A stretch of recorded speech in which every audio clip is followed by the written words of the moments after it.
Okay so hello welcome back to my channel, this is Sankalp Johri from NIT Kurukshetra. और आज हम लोग करने वाले हैं वर्क पावर एनर्जी के टॉप प्रैक्टिस प्रॉब्लम्स और सारा के सारे कॉन्सेप्ट्स का रिवीजन करेंगे थ्रू क्वेश्चंस। तो चलो यार वीडियो को स्टार्ट कर लेते हैं। स्टार्ट करने से पहले मैं आपको बता दूं कि टेलीग्राम ग्रुप का लिंक डिस्क्रिप्शन में पड़ा हुआ है, सारे बच्चे जाके ज्वाइन कर लो, प्लस सब्सक्राइब मान लो चैनल को। इससे पहले मैं 3 वीडियो और डाल चुका हूँ, ये 4th वीडियो हमारी सीरीज का, और इस सीरीज को हम लोग लेके जाएंगे क्लास 11 क्लास 12 तक एक्सटेंड करने वाले हैं। अगर आप इस सीरीज को पूरा देख लेते हो तो 102% आप अपने फिजिक्स के अंदर 80+ मार्क्स बना रहे हो अपने जेईई मेंस के अंदर। तो चलो यार स्टार्ट कर लेते हैं बिना टाइम वेस्ट करें। चलो तो पहले सवाल की तरफ बढ़ जाते हैं। सवाल ही सवाल करने वाले हैं, इसमें सवाल की तरफ कुछ कॉन्सेप्ट भी समझेंगे। चलो पहले सवाल की तरफ बढ़ जाते हैं, जो कि लड्डू सवाल है। फोर्स आपको दिया हुआ है यहाँ पर, और आपसे पूछा गया है कि वर्क डन कितना होगा from x equal to A to x equal to 2a। तो इसमें क्या कर देते हैं यार, वर्क डन हमारा क्या होता है F dot D x, right, इसका इंटीग्रल, ठीक है। और लिमिट इनिशियल पोजीशन से लेके फाइनल पोजीशन तक की लगाई जाती है, राइट। तो अगर आप यहाँ पे कैलकुलेशन करेंगे तो क्या हो जाएगा, फोर्स आपका आ जाएगा माइनस के एक्स स्क्वायर के upon X square into D x, और इंटीग्रल ए से लेके 2a। इस तरीके से हम लोग यहाँ पे इंटीग्रेशन करेंगे और फाइनली इसका आंसर निकाल देंगे, फोर्स सॉरी वर्क, ठीक है। तो क्या करेंगे, work is equal to F dot D X, तो minus K square one D X का के minus K upon X square two D X का इंटीग्रेशन करके लिमिट लगा के आपका फाइनली माइनस के बाई 2 इसका आंसर आ जाएगा। चलो बढ़ जाते हैं आगे। अच्छा, object of mass 5 kg falls from rest through a vertical distance of 20 meter and attains a velocity of 10 meter per second. How much work is done by the resistance? ठीक है, एयर रेजिस्टेंस के द्वारा कितना काम करा गया जब 5 kg का जो ऑब्जेक्ट है वो 20 मीटर गिरता है और 10 मीटर पर सेकंड की वेलोसिटी अटेन कर लेता है। तो ये अच्छा सवाल है, इसको रुको और ट्राई करो, फिर इसके बाद मुझे इसका आंसर बताओ क्या होना चाहिए। चलो कर लिया, चलो आइए देखते हैं क्या होना चाहिए इसका आंसर। तो देखो, हम लोग वर्क एनर्जी थ्योरम पढ़ते हैं। वर्क एनर्जी थ्योरम क्या कहती है कि work done bye all the forces, जितनी भी फोर्सेज बॉडी पे लग रही है, जितनी भी उनके द्वारा किया गया जो वर्क है वो चेंज इन काइनेटिक एनर्जी के बराबर होना चाहिए। तो ऑब्जेक्ट पे कौन कौन सी फोर्स लग रही थी, एक तो एमजी लग रही थी तो वर्क डन बाय एमजी होगा, एक आपकी एयर रेजिस्टेंस लग रही होगी तो work done by air resistance होगा। वो सारा कुछ चेंज इन काइनेटिक एनर्जी के बराबर होना चाहिए था। तो वर्क डन बाय एमजी जो है वो तो एमजी एच हो जाता, work done by air resistance हमको निकालना ही है, चेंज इन काइनेटिक एनर्जी हमको निकालनी, चेंज इन काइनेटिक एनर्जी हम कैलकुलेट करेंगे। तो work done by air resistance हमारा आ जाता है change in kinetic energy minus mgh। तो चेंज इन काइनेटिक एनर्जी हमारा क्या निकल के आ जाएगी, देखो इनिशियल वेलोसिटी हमारी क्या थी, वो 0 थी, फाइनल वेलोसिटी हमारी क्या थी 10। तो इनिशियल काइनेटिक एनर्जी तो जो आ जाएगी वो आ जाएगी, क्या आ जाएगी, इनिशियल काइनेटिक एनर्जी तो आपकी 0 आ जाएगी, और फाइनल काइनेटिक एनर्जी आपकी क्या आ जाएगी, अगर बॉडी ऑब्जेक्ट का मास कितना दिया हुआ है 5 इंटू 10 का स्क्वायर, यानी फाइनल आपकी आ जाएगी 100 इंटू 500, 200, 250 जूल, ठीक है। तो यहाँ पर आप चेंज इन काइनेटिक एनर्जी लिखोगे, यहाँ आपने mgh लिखा है, mgh क्या है, पोटेंशियल एनर्जी, या फिर कह सकते हो वर्क डन बाय mg, ठीक है। तो वर्क डन बाय mg क्या आ जाएगा, क्योंकि ये 10 मीटर हाइट तक डिसेंड किया है तो 5 इंटू 10 इंटू 20, और फाइनली इसका -750 joule work done by air resistance आ जाएगा। अब ये नेगेटिव में इसलिए अभी आ रहा है क्योंकि आप देख सकते हो कि डिस्प्लेसमेंट जो है वो आपका इस डायरेक्शन में हो रहा है और एयर रेजिस्टेंस जो है उसके ऑपोजिट डायरेक्शन में लग रहा होगा, तो इसलिए वर्क डन बाय रेजिस्टेंस क्या आ रहा है, नेगेटिव आ रहा है। चलो बढ़ जाते हैं आगे। Displacement of the particle under the action of constant force आपको दिया हुआ है, t is equal to under root X plus 3, और वर्क डन आपको बताना है कांस्टेंट फोर्स के द्वारा पहले के 6 सेकंड। चलो सारे बच्चे स्टॉप करो और ट्राई करो। देखो मैं थोड़ा सा तेज क्वेश्चंस कराता हूँ, स्पीड रिवीजन कराता हूँ। क्यों स्पीड रिवीजन करा रहा हूँ, क्योंकि आप स्टॉप कर करके भी क्वेश्चंस को ट्राई कर सकते हो, ठीक है। चलो जल्दी से इसका आंसर बताओ, और नीचे यार जल्दी से लाइक कमेंट शेयर जरूर कर दिया करो, क्योंकि यार मेहनत लगती है सारा काम करने में, नोट्स प्रिपेयर करने में, फिर क्रिएटिव बनाने में, टेलीग्राम पे शेयर करने में, सब चीज़ें में बहुत मेहनत लगती है। तो इसलिए यार लाइक कमेंट शेयर कर दिया करो। चलो तो पहले 6 सेकंड में आपको वर्क डन बताना है कांस्टेंट फोर्स के द्वारा, ठीक है। अब देखो ध्यान से एक चीज़ आप देख सकते हो, यहाँ से हम क्या चीज़ निकाल सकते हैं, यहाँ से हम केवल वेलोसिटी ही निकाल सकते हैं और तो कुछ निकाल नहीं सकते, ठीक है। तो वेलोसिटी आप कैसे निकाल सकते हो, ये आपका x बनेगा और dx बाई dt करके आप 2t-3 इस तरीके से आप वेलोसिटी निकाल सकते हो, राइट।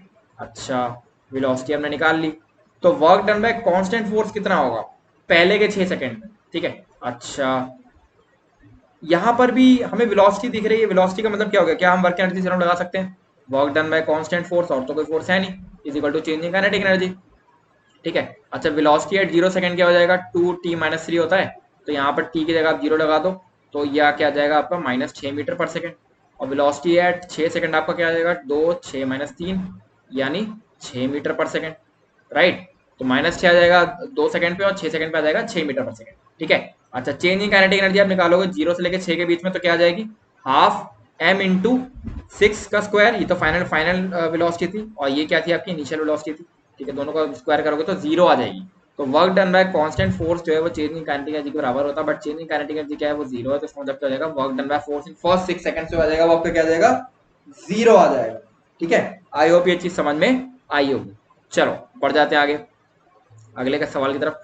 तो अगला सवाल आपकी तरफ आया है, maximum distance travelled by block on an incline plane when release from spring compress by 2 metre. देखो इस स्प्रिंग को हमने 2 मीटर कंप्रेस करा, ठीक है, 2 मीटर कंप्रेस करा स्प्रिंग को, और फिर इसको छोड़ दिया, इस ब्लॉक को छोड़ दिया।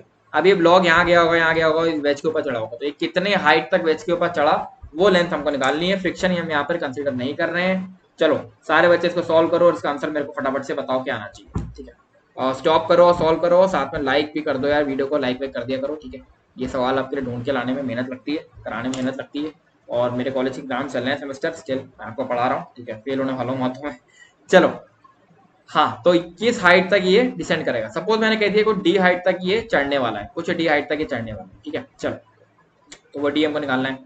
देखो ये कुछ डी हाइट तक चढ़ने वाला है, अगर हम लोग इसको हाइट के टर्म्स में ले लें, एच के टर्म्स में ले लें कि कितना हाइट ऊपर चढ़ेगा, कितना हाइट ऊपर चढ़ेगा, तो कैसे निकालेंगे, बेस ट्राइंगल में आप देख सकते हो एच जो है वो डी साइन 30 डिग्री के बराबर आ जाएगा, यानी एच जो है वो डी बाई टू आ जाएगा, डी जो है वो क्या आ जाएगा 2h आ जाएगा, या एच का तो डी बाई टू आ जाएगा। ठीक है, अच्छा यहाँ पर हमें क्या करना है, इनिशियल टोटल एनर्जी और फाइनल टोटल एनर्जी को कंजर्व कर देना, सिंपल कंजर्वेशन ऑफ एनर्जी का क्वेश्चन है। देखो जब हमने इसको 2 मीटर स्प्रिंग को कंप्रेस करा होगा, ठीक है, तो वहां पर क्या आई होगी, स्प्रिंग पोटेंशियल एनर्जी आई होगी, और जब ये कुछ हाइट ऊपर जाएगा तो इसमें क्या आ जाएगी, ग्रेविटेशनल पोटेंशियल एनर्जी आ जाएगी।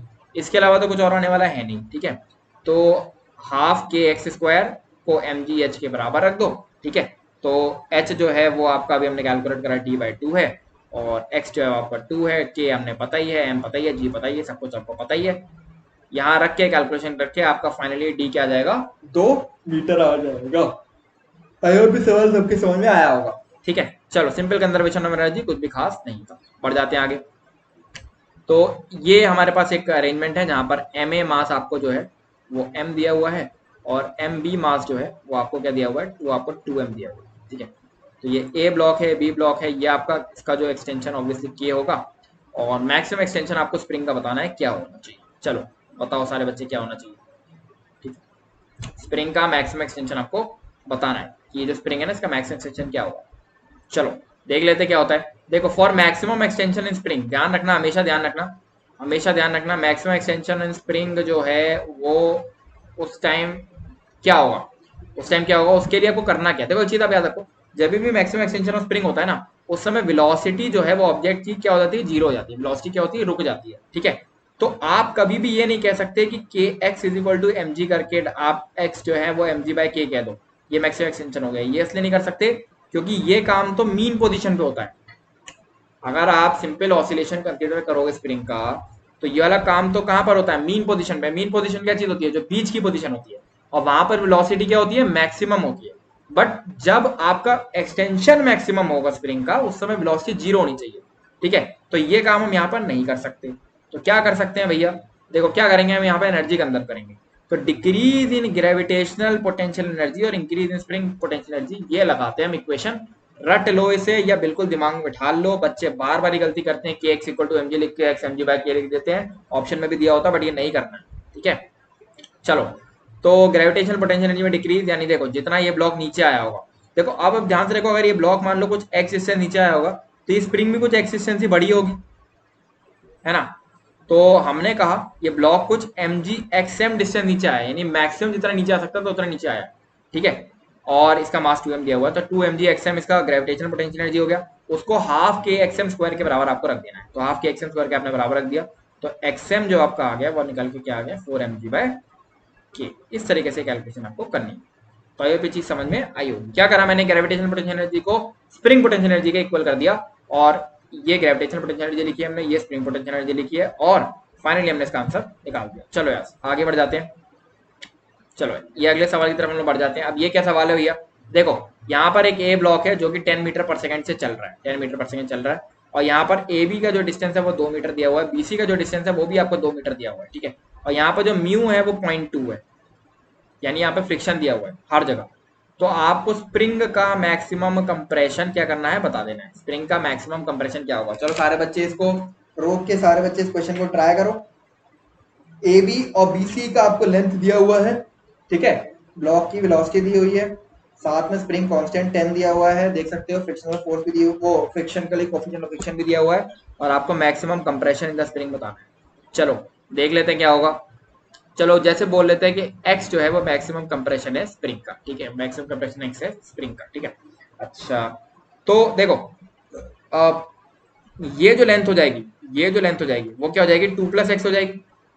कैसे भैया, देखो x तो ये जितना कंप्रेस हुआ, और 2 जो ऑलरेडी इसकी लेंथ थी ही, ठीक है, इसकी लेंथ 2 थी ना, ये 2 मीटर, ठीक है, और x जितना है पीछे की साइड कंप्रेस हुआ, ठीक है, मतलब क्या हो गया, तो x से पीछे की साइड क्या हुआ, कंप्रेस हुआ, तो टोटल लेंथ किसकी क्या आ जाएगी, 2 + x। और ये जो हाइट ऊपर गया होगा, ये हाइट हम इसको ट्राइंगल बना लेते हैं एक और, ये इस तरीके का ट्राइंगल दिखेगा आपको कि ये 30 डिग्री, ये 2 + x, और ये h, ठीक है, इस तरीके से आपको दिखेगा, ठीक है। अब क्या करना है, देखो वेलोसिटी हमें दी हुई है, इनिशियल वेलोसिटी, जब ये स्प्रिंग मैक्सिमम कंप्रेस हो गया होगा तब ऑब्जेक्ट की वेलोसिटी क्या हो जाती है, 0 हो जाती है। अभी मैंने आपको ऊपर बताया था, जब स्प्रिंग मैक्सिमम कंप्रेस हो जाएगा तो वेलोसिटी ऑब्जेक्ट कितनी हो जाएगी, 0 हो जाएगी। तो तो तो हमें क्या निकालना था, work done by, work done by, नहीं, maximum compression in the spring, maximum compression in the spring निकालना है।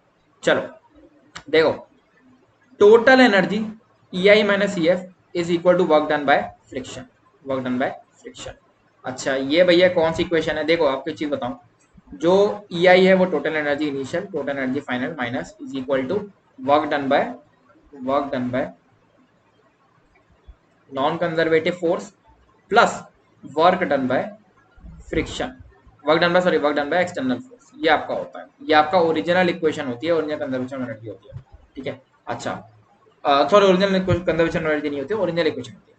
अब कंजर्वेशन एनर्जी कब होती है, मतलब एनर्जी फाइनल एनर्जी और इनिशियल एनर्जी कंजर्व कब रहती है, जब work done by non conservative force 0 हो। नॉन कंजर्वेटिव फोर्स यहाँ पर क्या है, फ्रिक्शन, फ्रिक्शन के द्वारा वर्क डन 0 कब हो सकता है, जब या तो फ्रिक्शन ना हो, ठीक है, तभी हो सकता है, और तो कोई केस है नहीं, ठीक है, और एक्सटर्नल फोर्स के द्वारा वर्क डन 0 हो, यानी एक्सटर्नल फोर्स के द्वारा वर्क डन 0 हो, तो आपका EI माइनस EF जो है वो इक्वल टू 0 हो जाता है, और EI इक्वल टू EF हो जाता है, तब हम लोग क्या कर लेते हैं, एनर्जी को कंजर्व कर लेते हैं। लेकिन यहाँ पर हमारे पास वर्क डन बाय फ्रिक्शन कुछ है, बिकॉज यहाँ पर फ्रिक्शन ही एग्जिस्ट कर रही है, ठीक है। तो चलो देख लेते हैं क्या है। तो देखो फ्रिक्शनल फोर्स क्या होगा, म्यू mg, mg क्या है, नॉर्मल रिएक्शन। अरे यार देखो, फ्रिक्शनल फोर्स क्या होगा यहाँ पर, फ्रिक्शनल फोर्स अगर आप निकालोगे, देखो यहाँ पर नॉर्मल रिएक्शन है, यहाँ पर mg है, तो नॉर्मल रिएक्शन mg के बराबर हो गया, ठीक है। तो फ्रिक्शनल फोर्स अगर आप निकालोगे तो म्यू इंटू mg हो जाएगा, ठीक है, इस तरीके से चीज हो जाएगी। चलो बढ़ जाते हैं आगे। तो ओके, तो देखो EI minus EF is equal to work done against friction, बिल्कुल सही, ठीक है। EI यानी initial total energy half mv², final total energy half kx², maximum compression जो हुआ होगा, प्लस mgh, कुछ हाइट ऊपर गया था तो ग्रेविटेशनल पोटेंशियल एनर्जी भी आएगी, ठीक है, ये कुछ हाइट ऊपर गया था ना, ये कुछ हाइट ऊपर गया था। अच्छा यहाँ पर हाइट जो है वो कैसे निकालोगे आप, 2 + x साइन 30 डिग्री, ये कर देंगे, ठीक है, साइन 30 डिग्री लिख के आप कर लोगे, समझ जाओगे, ठीक है। तो ये कुछ हाइट ऊपर क्या होगा वो, plus work done by friction, ये तो फोर्स है, ये तो फोर्स है। अच्छा D1, D1 क्या है भैया, D1 क्या है, D1 क्या है, D1 ये जो डिस्टेंस चला, ये जो डिस्टेंस चला होगा ब्लॉक, तो 2 मीटर, तो D1 तो ये हो गया, और फिर कुछ ये डिस्टेंस चला होगा, ये कितना डिस्टेंस था, 2 + x था, तो 2 + x डिस्टेंस चला होगा, राइट। तो देखो D1 हमारा कितना था 2, और D2 हमारा कितना था 2 + x, ठीक है। तो ये आपका फाइनल आंसर निकल के आएगा कि ये तो हमने काइनेटिक एनर्जी इनिशियल, इनिशियली तो सिर्फ काइनेटिक एनर्जी थी, फिर फाइनली आप ये हमने जो स्प्रिंग पोटेंशियल एनर्जी थी, फिर ये आपका ग्रेविटेशनल पोटेंशियल एनर्जी थी, फिर ये आपका वर्क डन बाय स्प्रिंग था जब वो नीचे ब्लॉक अभी जब वेज पे नहीं चढ़ा था, फिर ये आपका वर्क डन बाय फ्रिक्शन था जब वो वेज पे चढ़ गया था, ठीक है। फाइनली आप एक्स का वैल्यू यहाँ से निकालोगे तो 2.45 मीटर निकल के आ जाएगा। अच्छा सवाल था, ये कॉन्सेप्ट यूज होना था, याद रखो जब भी फ्रिक्शनल फोर्स दिया होगा EI minus EF work done by friction के बराबर होगा, ना कि EI इक्वल टू EF आप डायरेक्टली कर दोगे, ठीक है। चलो बढ़ जाते हैं आगे। अब एक सवाल आपके पास ये आ गया है, और आई थिंक ये लास्ट ही नहीं, सेकंड लास्ट क्वेश्चन, चलो तो एक और क्वेश्चन इसके बाद है जो कि अच्छा सवाल है। तो सवाल ये है कि फोर्स आपको दिया हुआ है -kx + ax³, जहाँ पर k और a पॉजिटिव कॉन्स्टेंट्स हैं, पार्टिकल जो है वो x एक्सिस के लॉन्ग मूव कर रहा है, और आपको x > 0 के लिए पोटेंशियल एनर्जी कैसे डिपेंड करेगी डिस्टेंस पे, ये बताना है और उसका ग्राफ आपको बताना है। ग्राफ आपके सामने है ही। चलो ये बस स्क्रीनशॉट लेके ट्राई करो सब क्वेश्चन को, सॉरी रोक के ट्राई कर लो इस क्वेश्चन को, और तभी बताते हैं कि इसका आंसर क्या होना चाहिए। ट्राई करो और लाइक जरूर मार दो गाइस, जल्दी से लाइक वाइक मार दो, क्योंकि देखो यार लाइक मारने से फ्री है, देखो लाइक मारने से हमको कोई पैसा नहीं मिलना और ये ऐसी भी कोई चीज़ नहीं है कि मतलब आपका कोई पैसा कट जाएगा, फ्री में है, ठीक है। बस ये है कि यार हमको थोड़ा सपोर्ट मिल जाता है, अच्छा लगता है कि हाँ चलो जो चीज़ हम बना रहे हैं वो लोगों तक पहुंच रही है, अच्छी लग रही है, ठीक है, कोई वैल्यू ऐड हो पा रही है। चलो तो ये आपका फोर्स है, ये पार्टिकल पे अप्लाई हो रहा है, और के और यहाँ पर पॉजिटिव कॉन्स्टेंट्स हैं, functional form of you x आपको बताना था। अच्छा इतना तो आपको पता ही होगा कि जो फोर्स है वो आपका minus D you by D x होता है, और डी यू जो है वो आपका minus F dot D x हो जाएगा, राइट। अच्छा ये तो मतलब नॉर्मल सी चीज़ है, आपको पता होनी चाहिए थी। फिर अगर आपको u निकालना है तो आपने इंटीग्रेशन कर देना है, आपने इंटीग्रेशन कर दिया x से 0 तक, ठीक है, क्योंकि ये पॉजिटिव साइड में ही निकलना है, x ग्रेटर देन 0 के लिए निकलना था, तो 0 से लेकर x तक का इंटीग्रेशन हो गया। फाइनली जो पोटेंशियल एनर्जी निकल के आ गई वो आ गई के x square by 2 minus A x 4/4, ठीक है, आपकी पोटेंशियल एनर्जी आ गई। अब इसका आपको ग्राफ बनाना है, बस सिंपल है, इसका आपको ग्राफ बनाना है। तो आप देख सकते हो पोटेंशियल एनर्जी जीरो कहाँ पे हो रही है। पोटेंशियल एनर्जी अगर आप इक्वल टू जीरो करोगे तो देखोगे एक तो x इक्वल टू जीरो पे हो रही है जीरो, और एक x इक्वल टू 2 के अंडर रूट 2 के बाय a पे जीरो हो रही है, यानी 2 बार जीरो हो रही है, 2 बार जीरो हो रही है। तो आप यहाँ पे देख सकते हो, और 2 बार जीरो होने के बाद एक चीज और भी देखनी है, एक चीज और भी देखनी है कि जब x जो है वो अंडर रूट 2 के बाय a से बढ़ेगा ना, तो पोटेंशियल एनर्जी क्या हो जाएगी, नेगेटिव हो जाएगी, ठीक है। तो तीन चीजें देखनी है, एक तो हमारी दो जगह जीरो हो रही है, ठीक है, एक तो दो जगह जीरो हो रही है, देख सकते हो यहाँ भी जीरो, यहाँ भी जीरो, यहाँ दो जगह जीरो हो रही है, और कहाँ पे दो जगह जीरो हो रही है, यहाँ पे दो जगह जीरो हो रही है। और दूसरी बार जहाँ जीरो हो रही है यानी अंडर रूट 2 के बाय ए पे, उसके बाद पोटेंशियल एनर्जी नेगेटिव हो जा रही है, तो उसके बाद यहाँ पे तो हो नहीं रही है, यहाँ पर ही हो रही है, तो डी ऑप्शन आपका करेक्ट हो जाता है, क्योंकि इसके बाद देख सकते हो पोटेंशियल एनर्जी क्या हो रही है, नेगेटिव हो जा रही है। तो बस आपको कुछ नहीं करना था, पोटेंशियल एनर्जी की इक्वेशन लिखनी थी और उसका ग्राफ प्लॉट करना था। ग्राफ प्लॉट करने के लिए आप थोड़ा ट्रिक यूज कर सकते थे कि X equal to zero put करके देख लिया, और एक्स इक्वल टू कहाँ पर दो जगह जीरो हो रहा है पॉइंट, ये बात समझ में आ गई। बस जब देख लिया कि दो जगह कौन से ऑप्शन में जीरो हो रहा है, फिर देख लिया कि सेकंड वाले पॉइंट के बाद पॉजिटिव आएगा कि नेगेटिव आएगा, इस तरह से आप कुछ भी करके देख सकते थे ग्राफ। चलो बढ़ जाते हैं आगे लास्ट क्वेश्चन की तरफ, ठीक है। अब ये एक अच्छा कॉन्सेप्ट क्वेश्चन है और ये एडवांस का कॉन्सेप्ट है, ठीक है, और ये मेंस में पूछा जा रहा है, ठीक है, तो इस बार भी पूछा जाएगा। चलो आओ देख लेते हैं क्या कॉन्सेप्ट है। देखो, a car of mass m is accelerating on a level smooth road under the action of a single force f, ठीक है, एक फोर्स f के साथ एक्सेलरेट कर रहा है। Power deliver to the car जो है वो पावर p है, p पावर इस पर डिलीवर करी गई। आपको बताना है अगर वेलोसिटी किसी इंस्टेंट पे v1 है, ठीक है, तो आपको बताना है कि कितना डिस्टेंस ये ट्रेवल कर चुका होगा जब वेलोसिटी डबल हो जाएगी, जब वेलोसिटी 2v1 हो जाएगी। क्या सवाल है फिर से सुनो। एक कार है, उसका मास m है, वो एक्सेलरेट कर रहा है, ठीक है, एक लेवल स्मूथ रोड पे। इसमें एक सिंगल फोर्स लग रही है F, पावर जो इसको डिलीवर हो रही है वो है P, और इसकी जो वेलोसिटी है वो v1 है। अब आपको बताना है जब v1 से उठ के वेलोसिटी 2v1 हो जाएगी उस समय डिस्टेंस ट्रेवल्ड बाय कार कितना हो जाएगा, ठीक है। तो सारे बच्चे पॉज करके एक बार ट्राई करो सवाल को, तभी मैं आपको बताता हूँ क्या इसका आंसर होना चाहिए। ट्राई करो क्वेश्चन को, तभी बताते हैं इसका आंसर क्या होना चाहिए। चलो तो आओ सॉल्व कर लेते हैं। देखो हमें बेसिक सी इक्वेशन पता है कि पावर जो है वो फोर्स इंटू वेलोसिटी होती है। ये क्वेश्चन आई कहाँ से भाई, ये आप सवाल से कैसे हम जज करेंगे। वेलोसिटी दी हुई है भाई, फोर्स दिया हुआ है, कुछ तो दिमाग में आएगा। पावर जो है फोर्स इंटू वेलोसिटी होता है, ठीक है। तो पावर को अपॉन वेलोसिटी को हमने लिख लिया फोर्स।